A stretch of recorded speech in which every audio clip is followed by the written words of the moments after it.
حیا ٹاک کے معزز سامعین السلام علیکم۔ آپ سن رہے حجاب ناول آمنہ خان کے قلم سے۔ اماں آپ کچھ بول نہیں رہی ہیں۔ فیروز خان نے حیرت سے ان کو دیکھا۔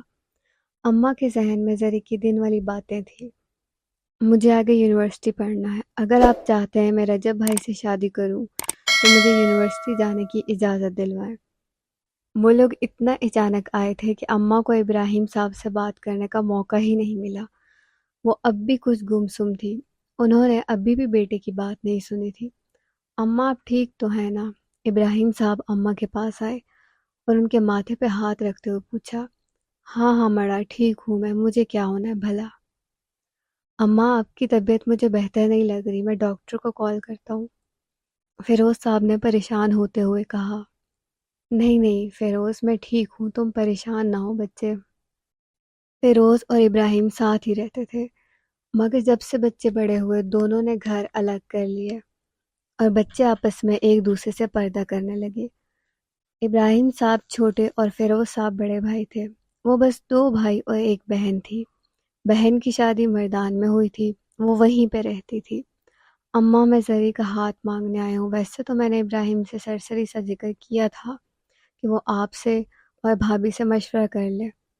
فیروز صاحب ماں کے پاس بیٹھے اور ان کو کہا۔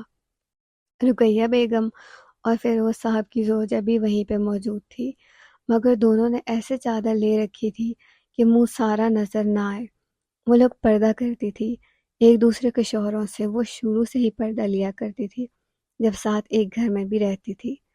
فیروز، جب میرا بیٹا ہے، بچی بھی گھر کی ہے اور بچہ بھی گھر کا ہی ہے، اس سے اچھی اور کیا بات ہے کہ گھر کی بچی گھر میں ہی رہ جائے؟ مگر میری ایک شرط ہے، زرمینہ 2 سال یونیورسٹی میں پڑھے گی۔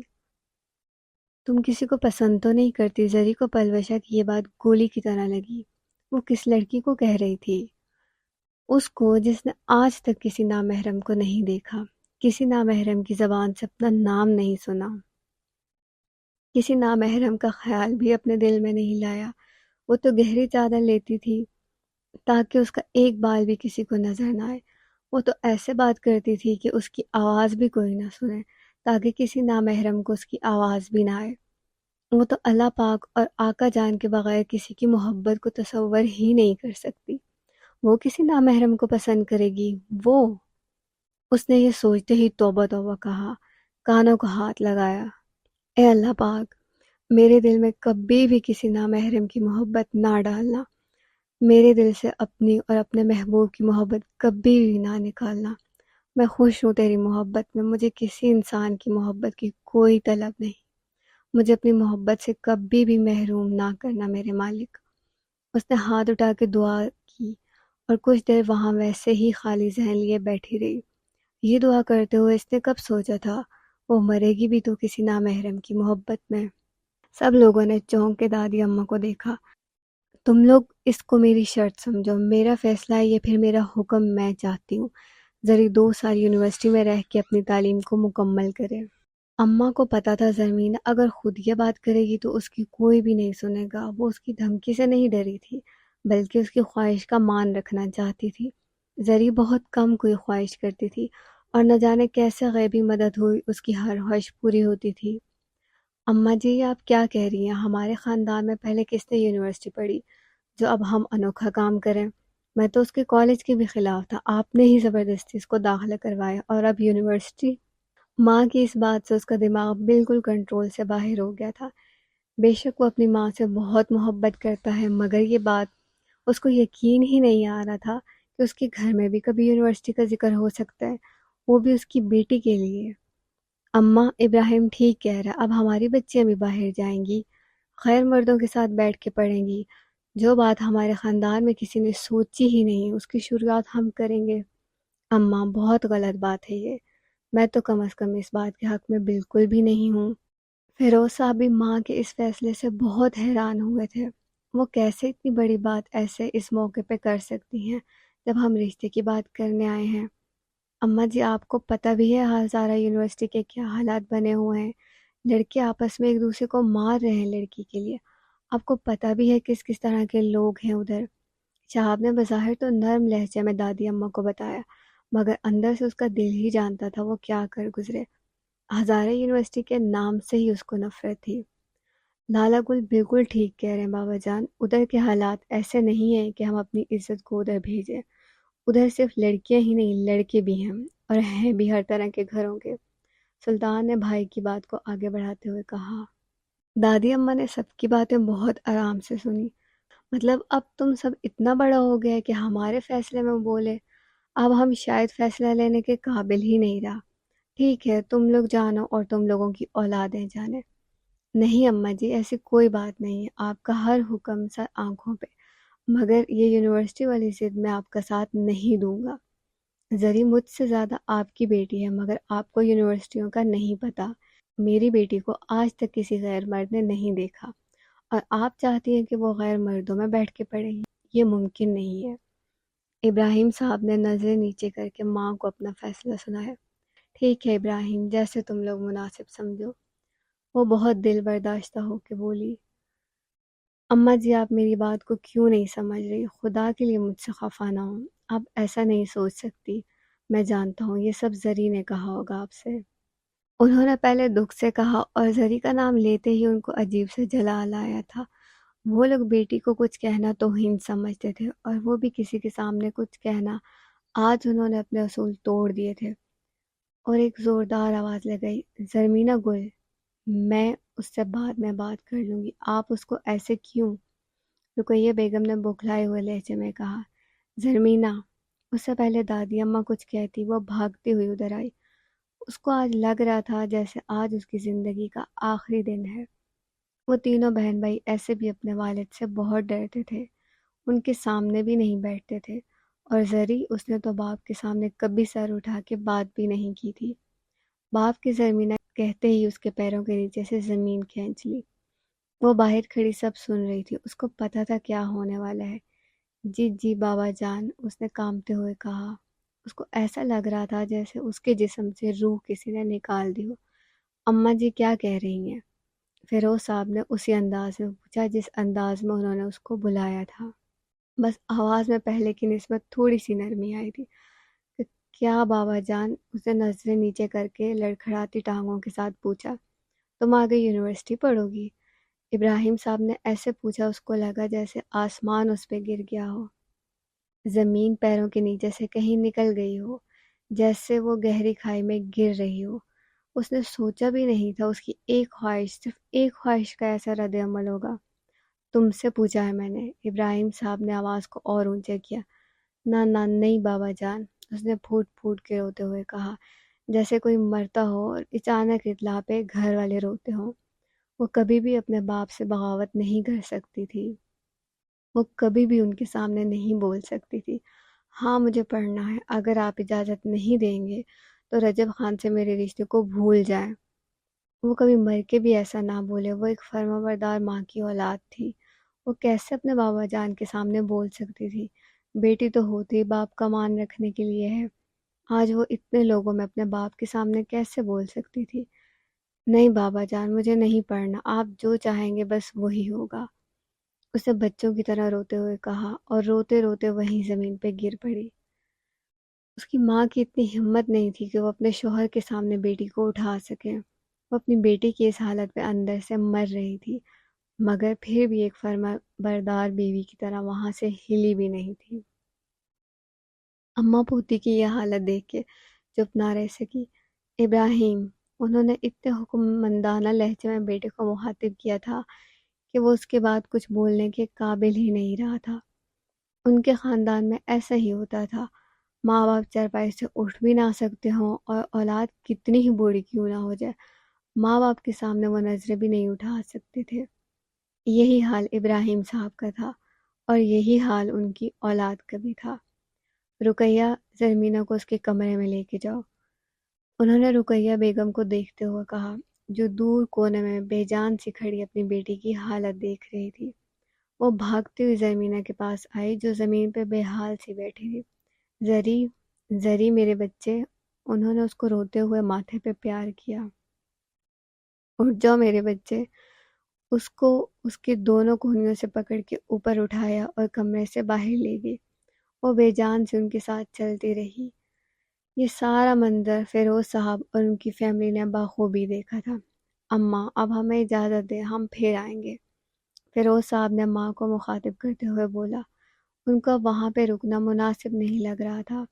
بھائی صاحب بہت شرمندہ ہوں میں آپ سے، ہم اسی مہینے زرمینہ اور رجب خان کا نکاح پڑھوا دیں گے، رخصتی بے شک ہم بعد میں کروا دیں گے، ابراہیم صاحب نے شدید غصے کی حالت میں بھائی کو کہا، حالانکہ ان کا لہجہ پہلے سے بہت حد تک ٹھیک تھا۔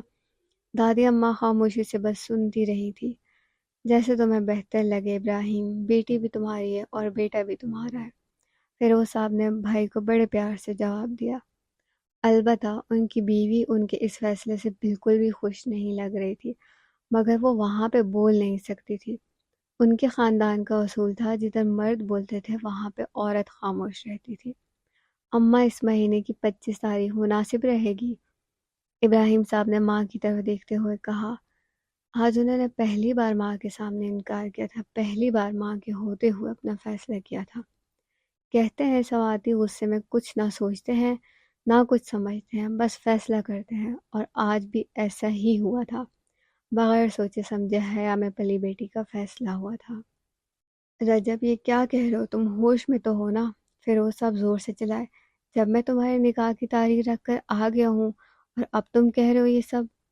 میں نے ابراہیم کو زبان دے دی ہے اور تم جانتے ہو اچھے سے میری زبان میری جان ہے۔ فیروز صاحب اسی شدید غصے میں بیٹے پر چلا رہے تھے۔ ابا جی میں ہرگز ایسی لڑکی سے شادی نہیں کر سکتا جو یونیورسٹی جانا چاہتی ہو۔ رجب نے آنکھیں نیچے کر کے باپ کو اپنا فیصلہ سنایا۔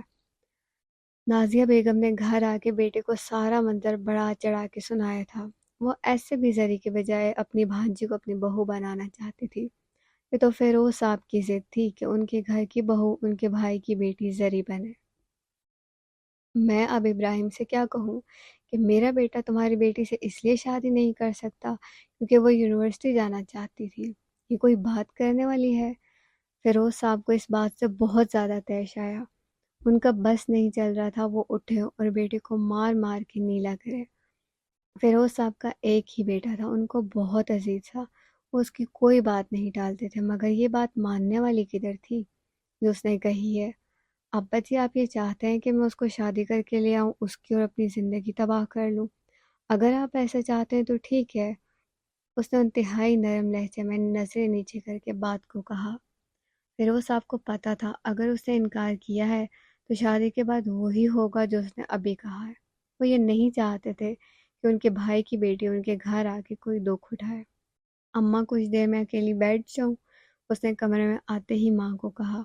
رقیہ بیگم کو اپنی پرورش پر بہت ناز تھا، ہوتا بھی کیوں نہ، ان کو اللہ پاک نے اتنی لحاظ والی بیٹی سے نوازا تھا۔ وہ ماں کو کہہ سکتی تھی خدا کے لیے مجھے سخت اکیلا چھوڑ دو، جائیں ادھر سے، مگر اس نے ایسا کچھ نہیں کہا تھا۔ آرام سے معصومیت سے ماں سے پوچھا تھا، اماں میں کچھ دیر اکیلی بیٹھ جاؤں؟ انہوں نے اس کو گلے سے لگایا۔ ہاں میرا بچہ، بس رونا نہیں، اچھا؟ انہوں نے اس کا آنسوں سے بھرا ہوا چہرہ صاف کرتے ہوئے کہا، اور خود وہاں سے روتے ہوئے چلی گئی۔ زری واش روم میں گئی جو اس کے کمرے کے اندر ہی تھا۔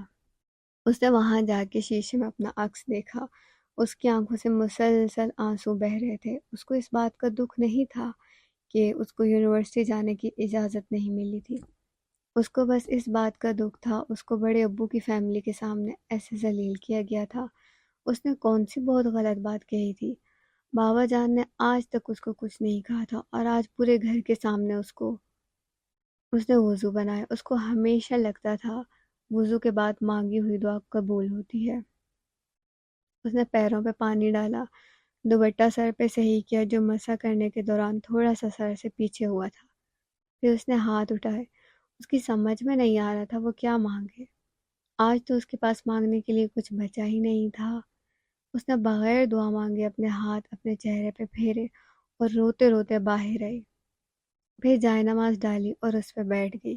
اس کا دل چاہ رہا تھا وہ بھاگ کے کسی پہاڑی پہ جائے اور اونچا اونچا روئے، جہاں کوئی اس کی آواز نہ سنے، کوئی اس کو نہ دیکھے۔ وہ رو رو کے اللہ سے باتیں کرے، ان سے شکایتیں کرے، اونچا اونچا روئے، مگر وہ ایسا کچھ نہیں کر سکتی تھی۔ اس نے اپنا سر گھٹنوں پہ رکھا اور بچوں کی طرح سسکیاں لے لے کر رونے لگی۔ اللہ جی، آپ نے دیکھا ہے نا آج مجھے بابا جان نے کتنا ڈانٹا ہے۔ وہ سسکیاں لے لے کے اللہ پاک کو آج کی ساری کہانی سنا رہی تھی۔ وہ ایسے ہی تھی، دن میں جو بھی ہوتا، وہ جو بھی کرتی، رات کو جائے نماز پہ بیٹھ کے اللہ پاک کو ساری کہانی سناتی۔ وہ آج بھی ایسا ہی کر رہی تھی، اور آج تو دکھ ہی بہت بڑا تھا۔ آپ کو پتہ ہے یہ بات؟ بابا جان نے میرے نکاح کی تاریخ بھی رکھ دی ہے۔ اللہ جی سنے نا، مجھے نہیں کرنی نا ابھی شادی۔ اس نے اسی طرح روتے ہوئے کہا۔ ہاں البتہ سسکیوں میں تھوڑی سی کمی ضرور آئی تھی۔ وہ جب بھی اللہ پاک سے بات کرتی تھی ہمیشہ پرسکون ہو جاتی تھی، مگر آج اس کو بہت دکھ تھا۔ اللہ جی، بابا جان مجھے ایسے کیسے سب کے سامنے ڈانٹ سکتے ہیں؟ اس نے پھر سے روتے ہوئے کہا۔ ابھی تک اس نے سر گھٹنوں سے اوپر نہیں کیا تھا۔ اللہ جی، میں خفا ہوں آپ سے بھی۔ آپ چاہیں تو بابا جان کے دل میں نرمی ڈال سکتے ہیں، آپ چاہیں تو میرا نکاح رکوا سکتے ہیں نا، میں آگے پڑھ سکتی ہوں نا، اس نے خفا ہوتے ہوئے کہا اور آنسوؤں کو صاف کیا۔ اللہ جی، بس میں نے اپنا فیصلہ آپ پہ چھوڑا ہے، مجھے پتہ ہے آپ میرے حق میں ہی فیصلہ کریں گے۔ وہ ہمیشہ اپنے فیصلے اللہ پہ چھوڑ دیا کرتی تھی اور پھر پرسکون ہو جایا کرتی تھی۔ آج بھی ایسا ہی ہوا تھا۔ وہ کھڑی ہوئی اور نماز ادا کی۔ نماز پڑھنے کے بعد اس نے 2 رکعت نفل حاجت کے پڑھے تھے۔ وہ روز عشاء کی نماز کے بعد 2 رکعت نفل حاجت اور 2 رکعت نفل شکرانے کے پڑھا کرتی تھی۔ حاجت کے وہ اس لیے پڑھتی تھی، اس کے دل میں جو بھی حاجت ہو وہ اللہ پاک خود ہی قبول کر لے، اور شکرانے کہ وہ اللہ پاک کا شکر ادا کرنے کے لیے پڑھتی تھی۔ دن بھر جو انہوں نے اس کے لیے کیا ہوتا، اس کے بن مانگے اس کو وہ سب کچھ دیتے جو وہ چاہتی۔ وہ اللہ کا شکر ادا کرتی جنہوں نے اس کو پیدا کیا، اس قابل بنایا کہ وہ ان کے سامنے بیٹھے ان سے باتیں کرے۔ اللہ جی کدھر ہر ایک سے باتیں کرتے ہیں، وہ تو انہی سے باتیں کرتے ہیں جن کے دل میں ان کا نور ہو۔ اماں مجھے آپ سے بات کرنی ہے، مجھے پتا ہے آپ میری بات کو ضرور سمجھیں گی۔ میں فیروز صاحب کو بتائے بغیر آئی ہوں، مجھے پتا ہے وہ آپ سے اور ابراہیم بھائی سے کبھی بات نہیں کریں گے۔ مجھے میری مجبوری یہاں لائی ہے، ورنہ میں ایسے کبھی بھی نہ آتی۔ نازیہ بیگم آج اماں کے پاس آئی تھی اور بناوٹی دکھ کے ساتھ اماں کو ایک ہی سانس میں سارا قصہ سنا رہی تھی۔ اماں جی کو ان کی چالاکیاں ایسے بھی نہیں پسند تھی، تبھی تو وہ اپنے چھوٹے بیٹے کے پاس رہتی تھی۔ ان کو پتا تھا وہ زرمینہ کو بالکل پسند نہیں کرتی، مگر وہ پھر بھی اس رشتے کے حق میں تھی۔ وہ چاہتی تھی دونوں بھائی ہمیشہ جڑے ہی رہیں۔ بولو بھی بڑا، کیا کہنا چاہتا ہے تم؟ دادی اماں نے اکتا جانے والے انداز میں کہا، تو وہ فوراً بول پڑی۔ اماں جی آپ کو تو پتہ ہے ماں باپ اولاد کے سامنے مجبور ہوتے ہیں، اب تم وہ بھی بولے گا جس کے لیے تم اتنا لمبا تقریر کر رہا ہے۔ اماں جی کو بات سمجھ آ گئی تھی کہ وہ کیا کہنا چاہتی ہے۔ رقیہ بیگم چائے بنانے باہر کچن میں تھی، وہ دونوں اس وقت کمرے میں اکیلی بیٹھی تھی۔ وہ اماں جی، رجب نے نکاح سے انکار کر دیا ہے، نازیہ بیگم نے نظریں جھکا کے اماں جی کو بتایا۔ ان کے تو دل میں لڈو پھوٹ رہے تھے۔ پھر وہ سب تو بتانے سے رہے، اچھا ہوا جو اس نے بتا کے قصہ ہی ختم کر لیا۔ کیا؟ رشتے سے انکار؟ کیوں؟ کیا کمی ہے ہماری زرمینہ گل میں جو ایسے انکار؟ دادی اماں ایک سانس میں بولتی چلی گئی۔ ان کو پتا تھا یہ عورت کچھ نہ کچھ تو ضرور ہی کرے گی، مگر اتنے جلدی؟ اس بات کی انہیں بالکل بھی امید نہیں تھی۔ اماں، وہ رجب کہتا ہے کہ وہ ایسی لڑکی سے شادی نہیں کرے گا جس کو یونیورسٹیاں پڑھنے کا شوق ہو۔ انہوں نے بغیر کسی لحاظ کے ایک دم سے یہ بات کہہ دی۔ اس سے پہلے کہ اماں کچھ بولتی، دروازے پہ کھڑے ابراہیم صاحب ایک دم بول پڑے۔ ان دونوں کو پتہ ہی نہیں چلا تھا وہ کب آئے ہیں، اور ساری باتیں بھی سن لی تھی۔ بھائی صاحب آپ کو پریشان ہونے کی ضرورت نہیں ہے، ہماری بچی ہم پہ کوئی بوجھ نہیں ہے جو کسی کو بھی ہم دے دیں۔ انہوں نے بھابھی کی طرف کمر کر کے انتہائی روبدار طریقے سے کہا۔ بھابھی نے پردہ نہیں لیا ہوا تھا تو وہ کمر موڑ کے کھڑے ہوئے تھے۔ نہیں نہیں ابراہیم بھائی، ہم منا لیں گے اس کو، نازیہ بیگم نے بات کو سنبھالتے ہوئے کہا۔ ان کو بالکل بھی اندازہ نہیں تھا کہ ابراہیم صاحب اس کے منہ سے ہی سب سن لیں گے۔ وہ تو اماں کو بتانے آئی تھی کہ اماں ابراہیم صاحب کو خود بتا دیں گے، اب بغیر ان پہ بات آئے سارا مسئلہ حل ہو جائے گا۔ مگر یہاں تو مسئلہ ختم ہونے کے بجائے زیادہ ہو گیا تھا۔ اگر رجب کے ابا کو پتہ چل گیا کہ میں ان سے پوچھے بغیر آئی ہوں اور آپ کو یہ بات بتا دی ہے تو مجھے جان سے مار دیں گے۔ کچھ وقت پہلے کے مکان نازیہ بیگم اب بالکل خوفزدہ تھی۔ ان کو پتہ تھا ان کا کیا انجام ہونے والا ہے۔ آپ بھائی صاحب کو بتا دیجیے گا، ہم اپنی زرمینہ گل کا ہاتھ رجب خان کے ہاتھ میں نہیں دیں گے، کیونکہ میری بیٹی آگے پڑھے گی۔ ابراہیم صاحب نے کمر موڑ کے ہی جواب دیا اور خود کمرے سے باہر چلے گئے، اور رقیہ بیگم ہاتھ میں چائے اور پکوڑوں کا ٹرے لیے وہیں کھڑی رہی۔ ان کو ساری بات سمجھ آئی، مگر ایک بات وہ سمجھ نہیں سکی، میری بیٹی آگے پڑھے گی۔ مانو کیا ہوا ہے تمہیں، خفا ہو مجھ سے؟ مانو میرا چھوٹا سا چوزا کھانا کیوں نہیں کھا رہی؟ وہ اپنا زیادہ تر وقت اپنی مانو کے ساتھ گزارتی تھی۔ اس کو جتنی محبت اپنی مانو سے تھی شاید ہی کسی اور سے ہو۔ وہ اس کو گود میں کبھی بھی نہیں اٹھاتی تھی، اس کے پاس بیٹھتی ہمیشہ اور اس کے سر پہ ہاتھ پھیرتی۔ اس کی مانو کو اس کا یہ عمل بہت اچھا لگتا تھا۔ وہ بھی آگے سے آنکھیں بند کر دیتی تھی جیسے سو رہی ہو، جیسے کوئی ماں اپنے بچے کے سر پہ پیار سے ہاتھ پھیرے وہ اس کے سر پہ پھیرا کرتی تھی۔ اس کو لگتا تھا اگر کل کو اس کے بچے بھی ہوئے وہ ان کو بھی اتنی محبت نہیں دے سکے گی جتنی وہ اپنی ماں سے کرتی ہے۔ وہ روز رات کو اس پہ درود پاک پڑھ کے اس کو دیکھ کے سوتی تھی۔ اس کے گھر میں بلی کی اجازت نہیں تھی تو وہ اس کو اپنے کمرے میں نہیں لاتی تھی۔ اس نے اس کے لیے باہر صحن میں ہی چھوٹا سا کمرہ بنا رکھا تھا جس میں کارپیٹ ڈالی ہوئی تھی، اور اپنی ہر گرم جیکٹ اس کے نیچے وہ لا کے رکھ لیتی۔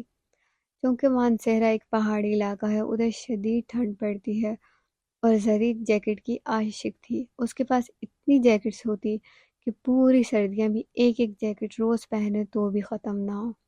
اس کو جو بھی جیکٹ بہت گرم لگتی وہ مانو کے کمرے میں ڈال دیتی تاکہ مانو گرم رہے۔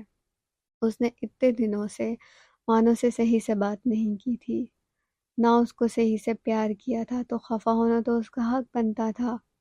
وہ پیروں کے بل مانو کے سامنے بیٹھی، اس کو کرسی پہ بٹھایا اور دونوں ہاتھوں میں اس کو منہ بہت پیار سے لیا اور خود آگے ہو کے اس کے ناک پہ پیار کیا۔ میرا بچہ اب تو راضی ہو جائے نا، اس نے تھوڑا سا رونے کی ایکٹنگ کرتے ہوئے کہا، اور وہ فوراً میاؤں میاؤں کرنے لگی۔ اس نے ایک بار پھر اس کی ناک پہ پیار کیا اور مسکراتے ہوئے بولی، مانو بہت محبت ہے مجھے تم سے۔ وہ سفید رنگ کی انتہائی خوبصورت بلی تھی، اس کی ہر بات سمجھتی، اس کے ساتھ واک کرتی، جدھر بھی وہ جاتی اس کے پیچھے پیچھے ہوتی۔ زری کو اس کی ناک بہت پسند تھی، وہ ہمیشہ اس کو اس کی ناک پہ پیار کرتی تھی اور ساتھ ادھر ادھر دیکھا بھی کرتی کہیں اماں کی نظر نہ پڑ جائے اس پہ اور پھر سے ایک قوالی شروع ہو جائے۔ بھابھی کے جانے کے بعد ابراہیم صاحب اماں جی کے پاس آئے تھے۔ وہ آج بہت افسردہ تھے، اس وجہ سے نہیں کہ رشتے کا انکار ہوا ہے اور رجب نے کیا ہے، وہ اس وجہ سے دکھ میں تھے جس بیٹی نے ان سے کوئی خواہش بھی نہیں کی، اس کی نہ کی ہوئی خواہش پہ لوگ اس پہ باتیں کریں۔ ان کی فرمان بردار بیٹی کو کوئی ایسا کہے، اگر رجب ان کے بھائی کا بیٹا نہ ہوتا تو یقیناً وہ اس کو اس وقت ہی گولی مار دیتے۔ اماں جی بچوں کو نہ پتہ چلے کہ بھابھی آئی تھی اور رجب نے زری کے لیے ایسے کہا ہے۔ پھر وہ صاحب نے نظریں جھکا کے ماں کو کہا تھا، وہ ایسے بھی اپنی اس دن کی بات سے بہت بہت شرمندہ تھے۔ اماں جی اگر شہاب اور سلطان کو پتہ چل گیا کہ رجب نے ایسے کہا ہے تو وہ اس کو چھوڑیں گے نہیں۔ میں نہیں چاہتا کہ بچوں کے دل میں ایک دوسرے کی طرف سے کوئی میل ہے۔ تم نے بہت اچھا سوچا ہے بچے، ماں نے بڑے پیار سے بیٹے کے کندھے پہ ہاتھ پھیر کے کہا۔ اماں میں نے ایک فیصلہ کیا ہے، انہوں نے ماں کی طرف دیکھتے ہوئے کہا۔ ایک بار پھر سب اکٹھے ہوئے اور اس بار زرمینہ کمرے کے باہر کھڑی نہیں سن رہی تھی بلکہ کمرے کے اندر سب کے ساتھ بیٹھی تھی۔ زرمینہ گل، تمہارے داخلے یونیورسٹی کے کب جا رہے ہیں؟ ابراہیم صاحب نے بغیر باتوں کو گول مول کیے ڈائریکٹ بیٹی کو مخاطب کرتے ہوئے کہا۔ وہاں پہ موجود سبھی لوگوں نے ابراہیم صاحب کو بہت حیرت سے دیکھا، جیسے انہوں نے کوئی بہت ہی انہونی بات کر دی ہو، اور زرمینہ گل، اس کو لگا جیسے اس نے کچھ غلط سن لیا ہو۔ بابا جان نے شاید اور کہا ہے، اس نے یونیورسٹی سن لیا ہے۔ جی جی بابا جان، اس نے بہت ڈر ڈر کے دوبارہ پوچھا، جیسے وہ تصدیق چاہتی ہو، اس نے کچھ لمحوں پہلے سنا تھا۔ اب کی بار انہوں نے بڑے بیٹے کی طرف دیکھا جو ان کو بہت حیرت کے ساتھ دیکھ رہا تھا۔ اس کو بھی لگ رہا تھا جیسے اس نے کچھ غلط سن لیا۔ شہاب خان، کل یونیورسٹی جانا اور زرمینہ گل کا داخلہ کروانا۔